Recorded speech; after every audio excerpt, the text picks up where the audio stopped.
আনোয়ারাত মাদক সন্ত্রাস চাঁদাবাজি দর্শন ও দখলদারের বিরুদ্ধে মানববন্ধন ও বিক্ষোভ মিছিল গুজিয়া স্থানীয়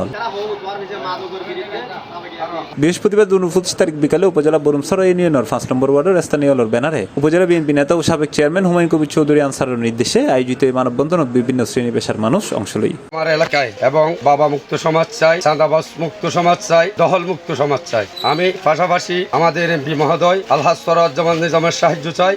আমাদের দুইবারের চেয়ারম্যান হুমায়ুন কবির চৌধুরী আনসার ভাই ওনার শহীদ দিতে চাই। জনগণ হিসেবে এলাকার সমাজের কিছু আমি সাহায্য চাই। এই সময় বক্তব্যে এলাকার মাদক ব্যবসা, সন্ত্রাসী কর্মকাণ্ড, চাঁদাবাজি, নারীর প্রতি সহিংসতা এবং অবৈধ দখলদারির ঘটনায় উদ্বেগ প্রকাশ করা হয়। জনগণের নির্দেশ মাদক মুক্ত, বাবা মুক্ত, চাঁদা মুক্ত, এটা আমরা চাই। আমাদের এমপি মহোদয়ের কাছে আমাদের অনুরোধ থাকবে এটা যেন পালন করে প্রশাসনরা তাই যখনও ভাবে পারে, এটা আমরা এককভাবে চাই। তারেক রহমানের একটা সুন্দর দেশ গড়ার যে প্রত্যয় তা বাস্তবায়নের লক্ষ্যে তার অংশ হিসেবে চট্টগ্রাম ১৩ আনোয়ারা কর্ণফুলী থেকে চারবার নির্বাচিত আমাদের জননেতা এমপি মহোদয় জননেতা আলহাজ সরওয়াজ্জামান নিজামের নেতৃত্বে ৫ নম্বর বরুমসরা ইউনিয়ন পরিষদ থেকে দুইবার নির্বাচিত সাবেক সফল চেয়ারম্যান হুমায়ুন কবির চৌধুরী আনসারের নেতৃত্বে আমরা বরুমসরাকে সাদা মুক্ত করব, মাদক মুক্ত করব এবং আমাদের বরুমসরার আপামর জনতা তথা তরুণ সমাজ যদি এগিয়ে আসে তাহলে আমরা এই বরুমসরাকে মাদক মুক্ত করব এবং সাদা মুক্ত করব। মানববন্ধন শেষে অংশগ্রহণকারী হল বিক্ষোভ মিছিল বের করে। মিছিলগুলো এলাকার বিভিন্ন সড়ক প্রদক্ষিণ করে একই স্থানে তাইরে শেষ হয়। এই সময় তারা